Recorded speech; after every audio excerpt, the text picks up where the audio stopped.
तासगाव तालुक्यातील नागरिकांच्या विविध समस्या आणि त्यासाठी जबाबदार अधिकारी आणि खात्यावर नागरिकांनी प्रश्नांचं फायरिंग केलंय।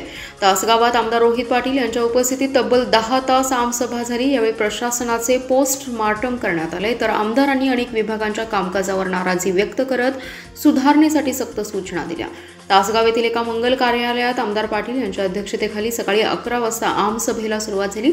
सुरुवातीला तालुक्यातील सर्व विभागाच्या खातेप्रमुखांनी शासकीय कामकाजाचा आढावा सांगितला। यानंतर उपस्थित नागरिकांनी आपल्या प्रश्नांची सरबत्ती करण्यास सुरुवात केली।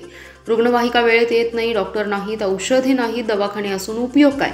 चिठ्ठी देऊन बाहेरून औषध आणायला सांगितलं जातं, जागा असून डॉक्टर राहत नाहीत, एसटीच्या फेऱ्या वेळेवर नाहीत, गाड्या बंद पडतात, रस्त्यांचा खराब दर्जा असून अधिकारी आणि ठेकेदार यांचे साठे लोट आहे, कृषी विभागाच्या योजना बांधापर्यंत पोहोचत नाहीत, अवैध धंदे कायमचे बंद करा, कोणालाही पाठीशी घालू नका, स्वच्छतेचा खेळ खंडोबा तासगाव शहरातही, नगरपालिकेचे सीसीटीव्ही बंद आहेत, नागरिकांची कामे होत नाहीत, पैसे मागितले जातात, अशा शेकडो प्रश्नांची सरबत्ती आमसभेत नागरिकांकडून अधिकारी आणि विविध प्रशासनावर करण्यात आली।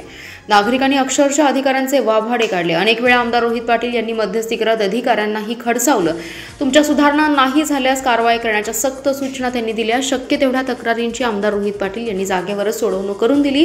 काही प्रश्न मार्गी लावण्याची ग्वाही दिली। तब्बल 24 वर्षांनंतर तासगाव येथे आमदार रोहित पाटील यांच्या अध्यक्षतेखाली आमसभा पार पडली आहे।